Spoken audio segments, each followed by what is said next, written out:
Hi, welcome to Penzi Halisi. I'm your host, Julia Omore, and today we have such a loving couple, and I thank God because they're here. And today we are going to talk about their love story, and it's so interesting because their marriage was arranged. You know, like what? Today is the day. So karibuni sana, welcome, and the Ocampos family. Yes, thank you. That is such a beautiful name, interesting name. I thought it was not real, but now you can introduce yourselves. Yes, so I'm Solomon Ocampo, and this is my wife, Pastor Liz Muyu Ocampo. And yes, that is our real name. Thank you so much for having us here, Miss Julia. And I'm an associate pastor at Gospel Tabernacle Worship Center, South B. Oh, wow. Welcome so much. Thank you. And thank you for honoring us and just coming. And you have a small child. We thank God for you. So, guys, how did you meet? How was that marriage arranged? You know, like how now this generation, you know, like the way this generation is just so tough. Like they don't want anything. They have to look. How did it go? Well, it started with his family. It is something they do with their family. And so they have arranged marriages. And so when it was his turn to get married, his parents informed my parents that they believe I am the bride for their son. And so for him, I believe it wasn't a shock. Was it a shock? No, it was not a shock because I had seen my other siblings go through it. And was it like, did you meet their parents first, like you sitting down with them and talking? How was it? Oh yeah, well, I knew his family. They had been missionaries in our church for a long time, since I was 5 years old. So I'd been seeing them, but I was mostly in boarding school. So you know, in boarding school you can go. My entire primary, high school, I was in boarding school. So I'd see them. You know, when you come home for holidays, you see them from afar. So I just knew the Ocampo family. There are two children. They're 12. So I wouldn't say I knew him because he's number 6. So I didn't know him. I knew his other siblings were louder than him. And so I just knew them as a family and as missionaries. I just knew them as that. And so now I'm an adult, my mother went for his sister's wedding. Our mothers were best friends. Oh, they were best friends. Yes, they're okay.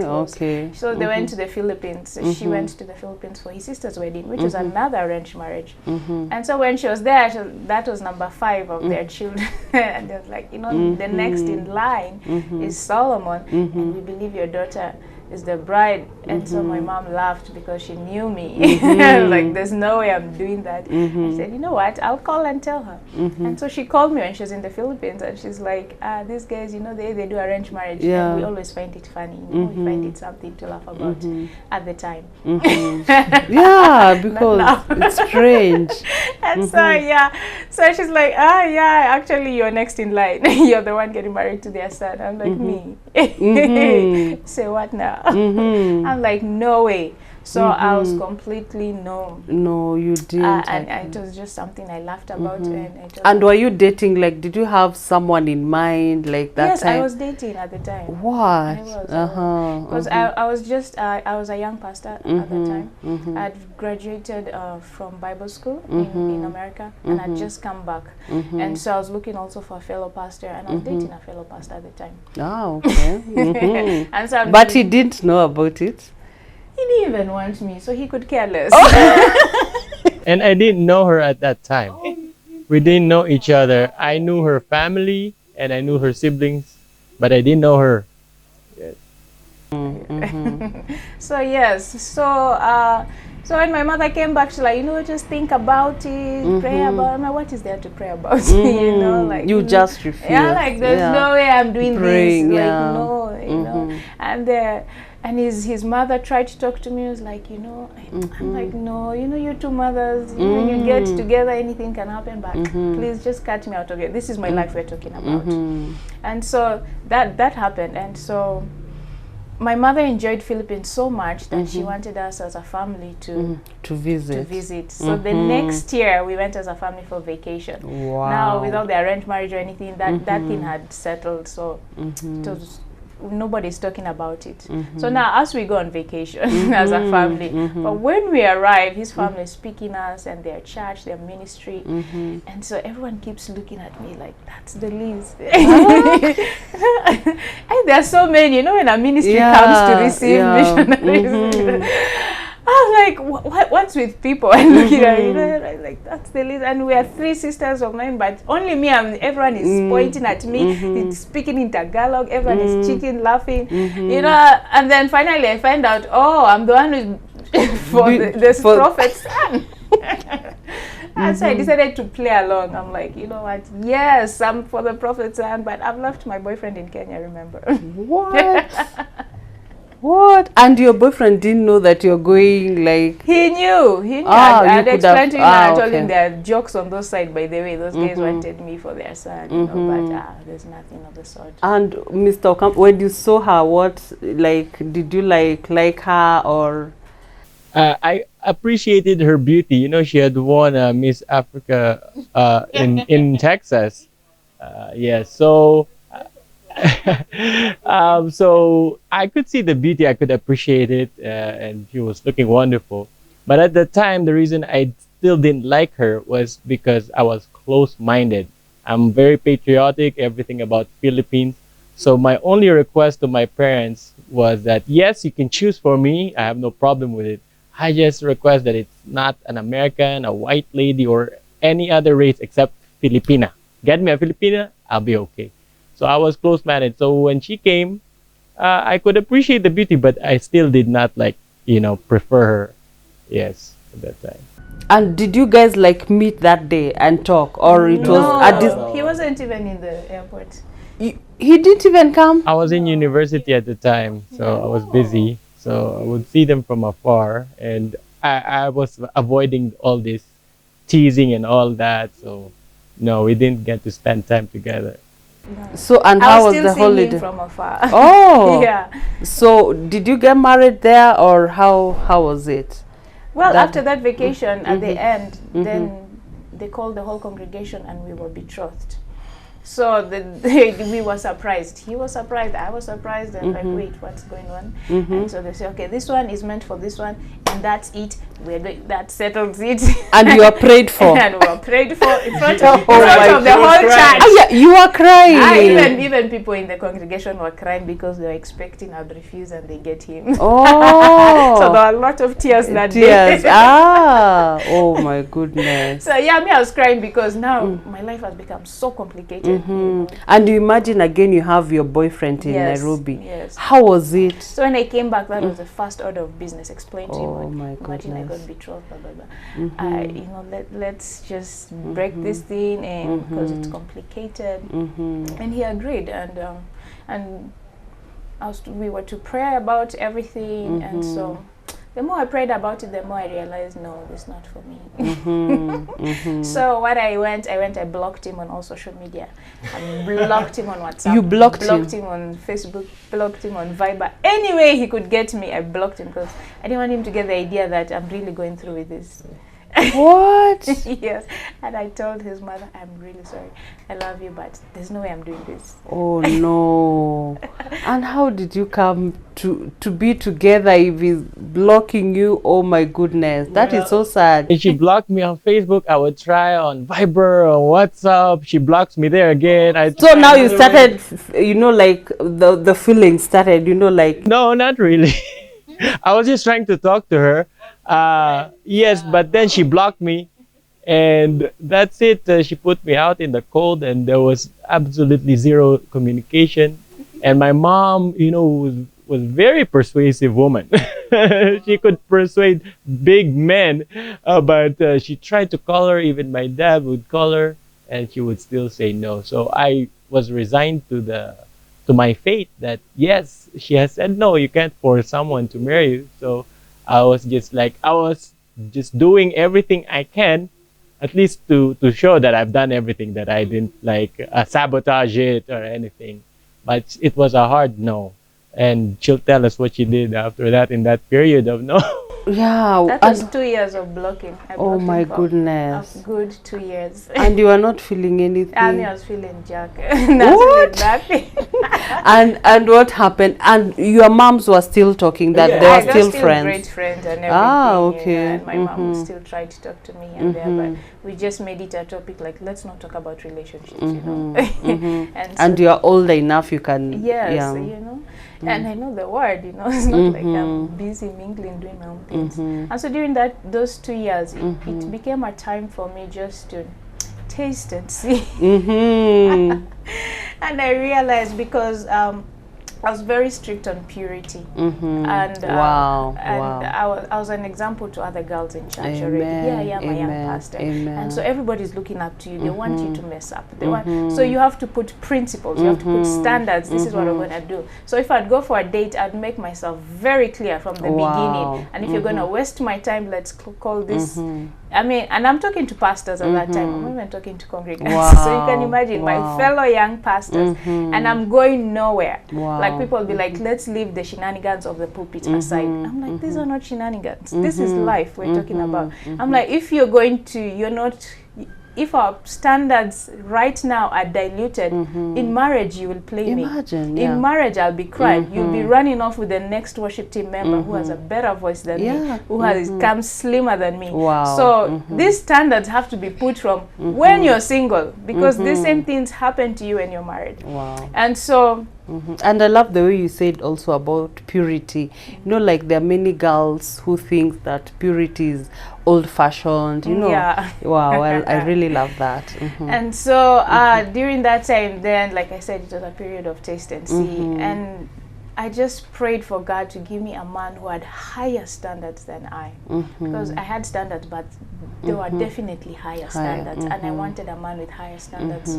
And so as I continued praying, the Lord reminded me of their family. Just a reminder, you know. Yeah. Wow. You know, you're praying, you're there, you're kneeling down and everything, you're fasting and praying. I gave you people and you shoot them away. You know, and so his family, when I looked back at his sister, those guys had standards. The entire family, like that's why their parents chose their spouses, because they're not allowed to play around. Them themselves, they had chosen not to play around. Wow. And they wouldn't even hug the opposite sex. That's What? how high. So I was like, these are higher standards than mine. What? Yes, and so I decided, you know what, let me just unblock him. We see We see where where this is going. So that was on a Tuesday, and blocked him. You know, when you're unblocked, you don't know. So I sent him a message to inform him he's blocked. Like, hi, how are you? That was a message on Facebook, and then he replied with, "What's your ring size?" I'm like, dude, I just unblocked you. And so I just sent jokingly, this is my ring size. That was on Tuesday. On Friday, he was in Nairobi proposing to me. Weirdly. Like it just went cha cha like that. What? You have to strike when the iron is hot. Hot. That's a nice one. What? You didn't waste any time.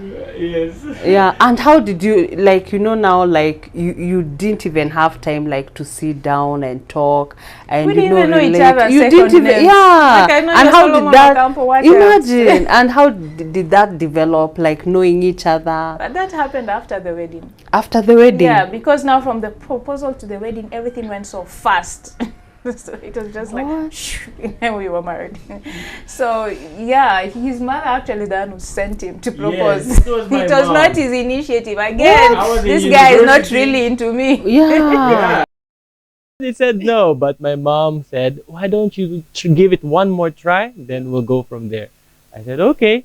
Why don't you go to Africa? Oh, yes, we can plan a trip. No, pack your bags. You're going tomorrow. What? So I flew in just for that, to propose her. And we surprised her, and I asked her, will you marry me? And she was not saying yes. She was just laughing and crying for the longest 2 minutes of my life. I was on my knees. Is that a yes? Will you marry me? She was not saying yes for a whole 2 minutes. And finally she said yes. I was so happy. But at the back of of her mind, she was planning to tell me no. Yeah, I didn't want to embarrass him. He did it in front of both our families. Like What? his family who was here in Kenya, and Yeah. my family for some reason happened to be at home at that day. And so there's so many people and he's on his knees, I don't want to embarrass him. Yeah. So in my back of my mind, let me say yes. Then when he stands up, blah blah blah, I tell Yeah. there's nothing of the sort. But anyway, when he stands up, he's happy. I go with my siblings, we're many, to a room, and they're congratulating me. I'm like, you guys, there's nothing of the sort. I'm going to tell him no. I'm sorry. And so my older brother is like 10 years older than me. He just held me and he's like, no, you're going through with this. I'm like, no, why did this become a family thing? You know? What? I'm like, okay, let me prolong this years for maybe a week. Then I say no later, like the way I did the betrothment. So the engagement. So that's what I decided to do. And then few days later, his mother calls me. She said, I bought your ticket. You're coming to Philippines. Let's plan your wedding. I'm like, wow, these guys didn't even give me a chance to. Wow. It was literally like 3, 4, 5 days later. Yeah. So I went to Philippines. His mother had a very good strategy which worked. She spoiled me rotten. Wow. She spoiled me rotten. And I was like, wow. You went together? You flew together? No. He flew on Monday. He came on Friday. By Monday, he was out. Oh, okay. But me, by Wednesday, I was there. Wow. I surprised him. He didn't know I was coming. Ah, okay. Wow. And so all this is happening within a week. So I've come in. So I arrived and she spoils me rotten. Remember, he's still in university. So I'm not seeing him again. So I'm spending time with his sisters and his mother. Yeah. We're planning the wedding. We're going hotel. And that time you're planning, like, are you talking like, color scheme? Yeah, I'm talking with his mother who... Oh my God, you're planning with them? Yes. Oh no. Men are not into it. Yeah, I know. That's not their day. What? So I'm planning with his mother and his sisters.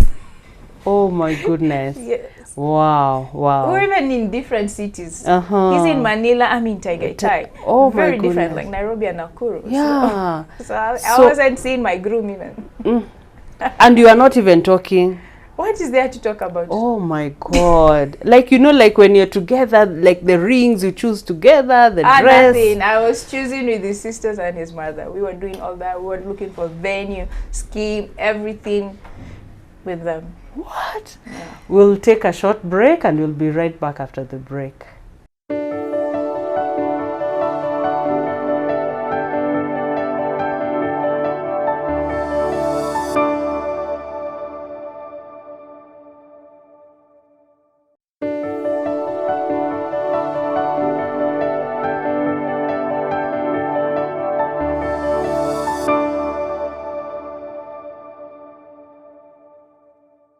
Welcome back to Penzi Halisi. Today we have the Ocampos family. Wow. And it's such an interesting love story. I've never heard about it, but thank you so much. It's so amazing. Like, you're in Philippines, your mother-in-law has just spoiled you. So you did the wedding? Yes. So I came back. I stayed there for 3 weeks to plan the wedding. Then I came back. Meanwhile, we're trying to talk, but he's so busy. He's trying to finish everything before the wedding. And so I just flew my in-laws, flew my entire family and my bridesmaids. And so then we had the wedding in November. So he proposed in August. By November, we got married. Yeah. And that time you're not talking? And we're not talking much. Yeah, there's nothing much to talk about because the stress of weddings happening. Me, I'm having the stress of moving countries because I was moving to the Philippines now to go be there for good. And so all those transitions are going on. So that's what we were basically trying to before the wedding comes because our lives were going to change. And so we said we'll get to know each other after the wedding. Let's get through with this first. Yeah, okay. So we did that and we had a beautiful wedding. Wow. It was my dream wedding. I literally just showed up because I gave them my vision, then I came back to Kenya and just showed up. Wow. And it was wonderful. Wow. And so you did your wedding in Kenya? No, or in the Philippines? In the Oh, Philippines, okay. yeah.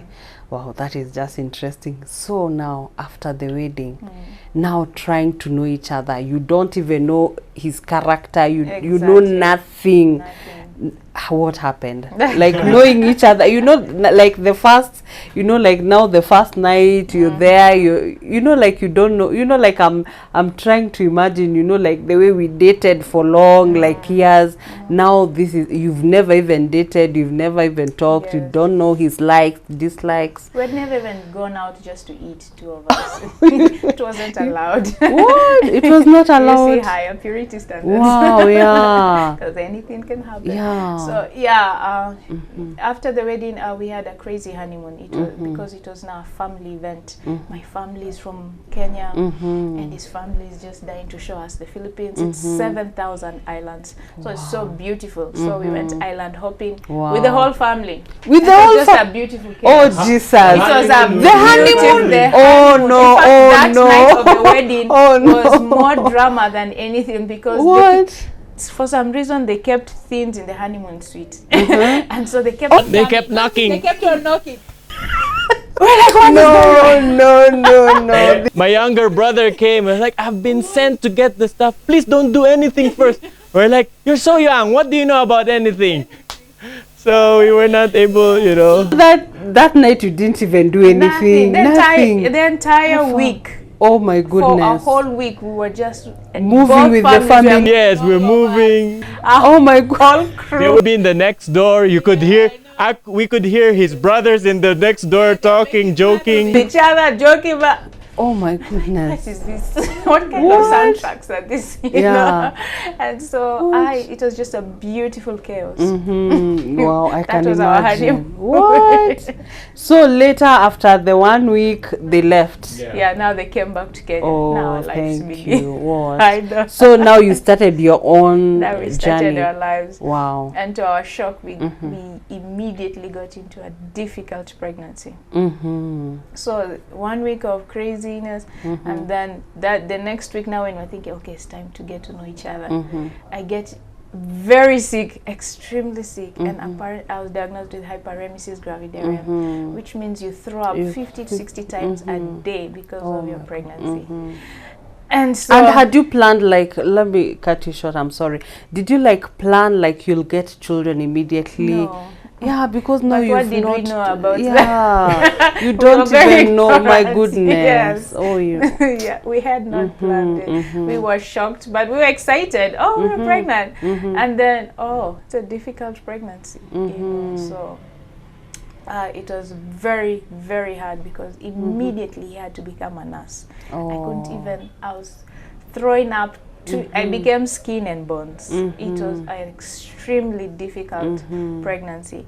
And so the act of him nursing me back to life, he'd have to carry me to the bathroom, or he'd have to wipe me, he'd have to bathe me, and this was a stranger. And so I fell in love with that. Wow. Wow. So that's how I fell in love with my husband.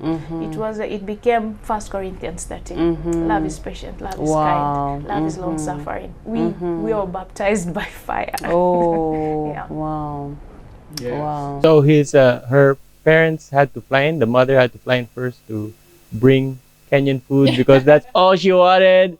And then when she was not getting better, her father, the late Bishop Charles Puy, had to fly in also to pray for her there. And when they saw that she was not improving and all she wanted was Kenyan food, matoke, maragwe, and I would go out with my dad to other cities looking for beans. We would come back with a handful of beans. And we've searched like 3 towns. We've searched cities after cities. So we decided, her father just requested, please just send our daughter back to Kenya because that's what might give her a chance at life, because we were seeing her dying, literally. And the doctors couldn't do anything because The doctors requested us to abort. What? Like the life of the mother is more important. But we were like, God has given, God will see us through. So we came back to Kenya just for that medical emergency. And yeah, so That's why we're here. You had school or you had graduated? I had to leave everything because of her pregnancy now and everything, yes. And you came back? Yes, we came back here, Kenya. And how was it, the journey, like taking care of her? You don't even know her. I know. I thought my image, my concept of marriage, when you go in there, you'll make love to each other 24 hours a day. And I'm like, what is this now? I'm caring for someone. I don't even know this person. Who is she even? And I'm doing all these things and I have to drop everything. I have to drop every business, whatever I was doing, I'm just there. I can't go attend a party. And at that time we were in Christmas. Christmas is very big in the Philippines. I can't go celebrate Christmas. I'm just with her. And it was really trial by fire, which is a good thing because now, you know, at least nothing can shake us. Yeah. Wow. So I just thank God. It was really just God's grace. It was not easy. So yes. Yeah. So I thank God for that process also, like just knowing each other in a hard way. Yes. Not in a like when you gave birth, how was it? Now you know, like this is your first child and you know, like you had not even planned for it. Mm-hmm. And did you continue like knowing each other, your weakness, your strength? You know the way marriage is, there are conflicts. Yeah. How did you even solve the conflicts? How was it? First, culture-wise. Mm-hmm. Especially the culture-wise. Yeah, culture, yeah. And then we're different race. Mm-hmm. There are already so many things against us. Mm-hmm. And so, like, even the food, just what to cook and what to... All this, there's just so much to transition into. And yeah, you know, I used to see in Dubai, they could take like dry fish and rice. Dry rice. And I'm like, chicken and with dry rice. You know, like we have soup, like stew. Like I'm wondering, these people, are you serious? You're eating like... Imagine. Yeah, how was helps it? Me in cooking, you know? Yeah? I just eat to dry things. And, like, and it's there. Yeah, so how was it? And then like also the dowry thing, like did you pay like... No, well, her parents said that she was priceless. So no, I did not pay dowry. But we did fly all of the family from here, from Kenya to the Philippines, and we paid for the wedding. But dowry, we did not go through the dowry. So I'm sure her cousins and uncles who are still looking for me up to this day. Yeah, to pay the dowry. Yeah. Yeah. Oh, they don't. Oh, okay. That is nice. Yeah. Wow, that is amazing, amazing. So after now you're back in Kenya, did you decide like to live in the Philippines after the... We came back to the Philippines after, because she was only very sick when she's pregnant. It was a pregnancy condition, HG, hyperemesis gravidarum. So when she was okay, when the baby, the firstborn, was 1 year old, we came back to the Philippines and we stayed there for like half a year. But then now she got pregnant again. And the same thing happened again. She got sick again, just as bad. Her mom had to fly back again to nurse her back and ask again, can we please take her back to Kenya? And were you sitting down like deciding like we'll have like 5 or 4 kids? Did you ever sit down like and plan your life? You know, like way couples do. Our life was like just an earthquake. It was just anything we plan is shaken to the core. Yeah. This second pregnancy was planned because after the first one we said we can't get pregnant again, and even our parents were advising us. But now when we were in the Philippines, my parents were requesting for us a boy. They said, you need a boy, you need a boy. And they ordered a baby from us. So they asked us, why don't you get pregnant again? Flew us to a fresh honeymoon for what? To create this to boy. create We went to El Nido. Intended. Oh. So this was a planned baby. We were hoping she would not get the same sickness. I said that only happens with your first, so your second will be smooth. Oh my. No, but the same thing happened. And yes, the boy did come. The order was fulfilled. Yes, it was planned. Gives people the desires of their Yeah. heart, you know, like when you just pray and request. Yeah, God is always faithful. So again, you started the same issue in the Yes, first. Oh yes. my goodness. We had to fly back here again in a wheelchair.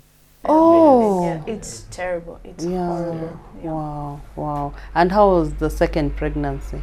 It was horrible all through. All through. All through. All her 4 pregnancies. All the 4 of them now? Yes, Oh all my through. goodness. All Oh through. God. You see Oh me when I'm God. pregnant, you'll cry. Yeah, oh It's my horrible. goodness. Oh my goodness. At least you'll encourage also the other ladies going through the same. Now, me, I want to know where you had to sit down and like know each other. Now, like, do you really know him? I'm telling you, I can even know what he's thinking.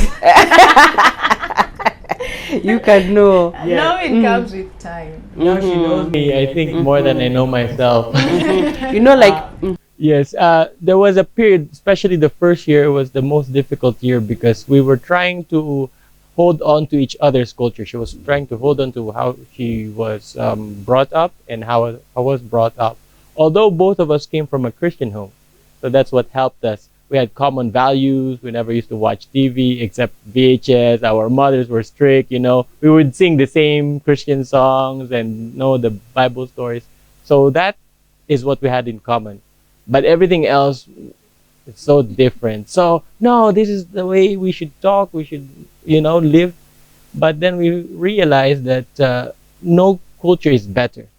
Each culture has a positive aspect and a negative aspect.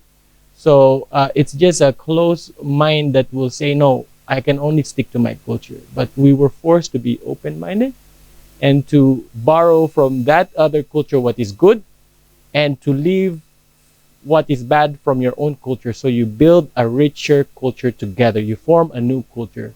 So when we figure that out, things got better. Of course, we're still learning up to this day after 7 years of marriage.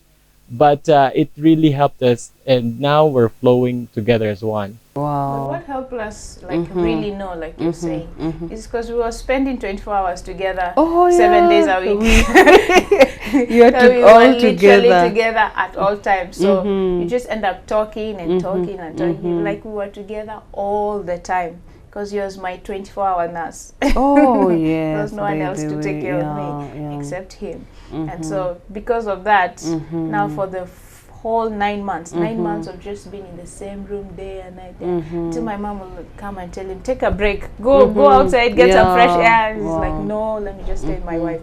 And so we'll talk, and so talking and experiences and life experiences and that. And if we get a little strength, we'll struggle to go for like a date or something. At least together, At you least just know. together, Yeah. So the talking and the hours and hours of spending with each other, which we do till to the date. You know, we work together. We are together 24 hours. We never Wow. bored of each I other. think that helped also. Yeah, so it helped Yeah, them get being into- together all Yes. the time. Wow, wow, that is so amazing. Now again, let me ask. Now the conflicts. Now, how did? But then, did you do counseling? Like, did Yes, a lot Oh. of it. Our parents were, you know, they are bishops They're and bish- pastors. you? The Of course, ones they you are not counseled sent. You are not sent to other churches. No, I like, was not sent. They cancelled me themselves, They're and the his ones- parents cancelled me also. Oh, your parents are the ones counseling you. Yes, yes. What? And how did you yeah, like even today? How do you deal with your conflicts? Like when you're, you know, like marriage is there. You know, like Yeah. we have up and downs. How do you deal with your conflicts? Our conflicts are very minimal. Mm, We thank God for that. Amen. Amen. And so just how do we? Yeah, we still seek pastoral counseling when it calls for. Like, we still get the feedback from them, and then they would come and then they'll tell us which way to go. So conflicts, at first, the fights were different. It was very elementary, you know, you just, Yeah, yeah. you You know when elementary you're, ones, yeah. But you're always arguing. those things are too petty. Yes, now it's too petty. It's not worth my peace of mind. By the way, Yeah, it's like true. we're going to argue, let's argue big things like why are countries being bombed? not socks. Not and the socks my issues. meeting Okay, no. yeah. Since our values are so aligned and similar, Christian Bible-based values, Christ-centered, so that has allowed us to just avoid a lot of the big arguments. Because if somebody is a non-believer or somebody doesn't agree to do this for their children's education, that will be a big problem. But for us, we believe similar beliefs concerning our children. So there's no major issues. But the issues, like when we have conflicts, yeah, we still have our pastors over us who exercise that oversight and that we can run to for those. And the basis is that God brought us together. Wow. So it's God, it's true. Yes. Actually, yeah, it's about God. Wow, I really love that. And again, I wanted to ask, do you know like a little, you've known Swahili? Yes, a little. I have to know Swahili. Actually, I've been in this country since 2006 to 2009. And then I came back when we were married from 2015 up to today. So yes, I should be better at it actually. No, he's really good at it. Oh, okay. I can hear, I can understand. You know, You preach in Swahili. Broken Swahili here. oh, broken, but you try. Yeah. What about you, Liz? My Tagalog. Yeah. It's not as good, but it's there. Oh, but it's you there. can't gossip me. Oh, at least it's good. And your children, what language are you teaching your I children? speak to them 3 languages. What? He speaks to them Tagalog. Mm-hmm. I speak to them English, and I make sure I help speaks to them Swahili. Ah. And in school, they learn in school. So Swahili is in school. So, Mm-hmm. yeah. So at least they know all the oh, that is Yeah, beautiful. That is nice. So at least they know all the culture and the food now. At least you know to prepare the food now. Not really. Not really. The ingredients But they are love not here. fish. Yeah, they love. I thought everything to them is like the dried fish. Yeah. They really loved fish a lot. Yes, so I yes. think it's A lot it's of too. seafood, yeah. Oh, okay. Now again, like you're both pastors' children. How was it like when you're growing up? I've been put on a pedestal at all times. I hated everything about it, and so I'll never be a pastor. Look at me now. You are, I'm yeah, just and a boasting. great worshipper too. Thank you. Yeah. How was it like? Like when like visitors came, like pastors are coming all over. Like you have also relatives who are bishops. Like how was it when you're growing up? Did you like miss your teen or your youth? Well, your life is just integrated with everything. With everything in church, you're used as examples in sermons. Your whole life is just transparent to everybody, and everybody's so judgy about you. But for me, I was a last born, so a lot of things were done with my elder siblings, and so less judgmental for me.